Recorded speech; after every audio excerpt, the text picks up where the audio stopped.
It's been nearly a year since I've had these Wolfbox rearview mirrors, and if you've seen my previous video when I installed them, I have two. I know it looks a little bit silly, but I put this one on because my truck doesn't actually have a rearview camera from the factory, so I didn't want to have to pay for all that, so I just bought this and mounted it here. And this camera I have mounted on my bumper, so this one's really nice when I go to hook up to trailers. You know, my ball will be about right here. I don't have one on right now, but it makes it easy to hook up.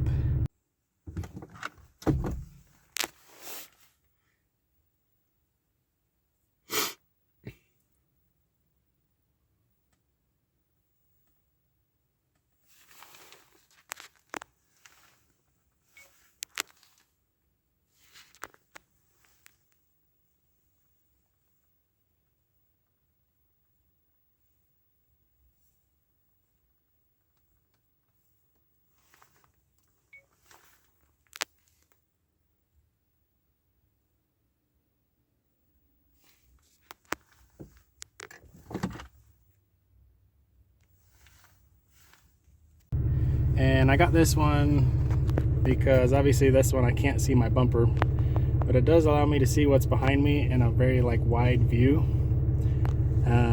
much wider than you would get from just a regular rearview mirror. So that is nice. And then I also have the ability to scroll down and I can see basically what's in my bed. So like if I had a fifth wheel, it'd be basically right around here, which I don't, but maybe in the future. But if I ever have anything in the bed, I can kind of look at it, see what's going on back there. I usually keep it about right there, seems the best view. But yeah, you do get a wider view, and it's hard to say or hard to see from video, but these cameras actually do have very good quality. They're supposedly 4K. I don't know if I would say they're 4K quality, but the image quality is not an issue at all for me. I can see just fine. You can see there, you have no problem seeing anything. One of the things that does kind of bug me is that when you go to turn it on,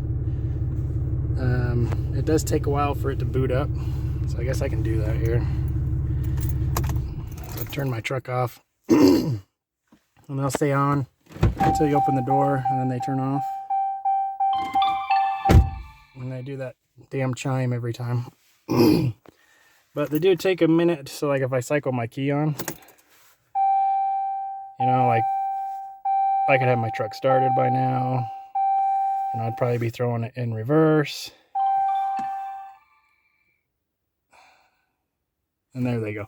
So you got a good 15-second delay before the cameras turn on.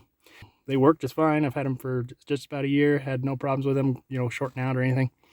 These are a direct wire, right? So that wire goes into the power that's powered into my truck, the 12 volt. And then it runs all the way back to the back bumper, and then this one runs back there, back of my cab.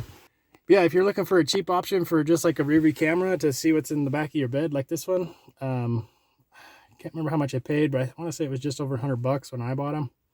And they just wrap around your mirror with some bungees, and I've had no problem with it coming off. It doesn't vibrate hardly at all. It was pretty easy to install. Took about, a couple hours to install it. So if you're looking for a good camera, this is a good one. Good quality.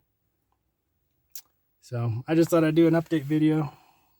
I decided on this directly wired system rather than having a Bluetooth system.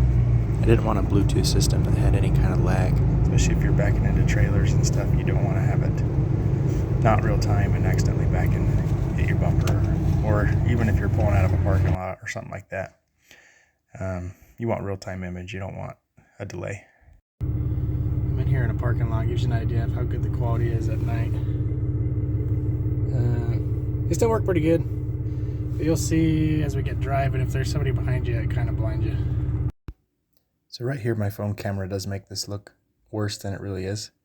But if you are driving on a 2-lane or 3-lane, freeway with a bunch of headlights behind you, you really can't see very much with these cameras at night. However, with the standard rearview mirror, you can't see too much either at night there's 5 or 6 headlights behind you. So now that we're parked, you can see that this camera that's outside of the truck is definitely clearer and brighter than this one, which is inside my truck looking through my back window. But the camera does kind of make it look worse than it really is.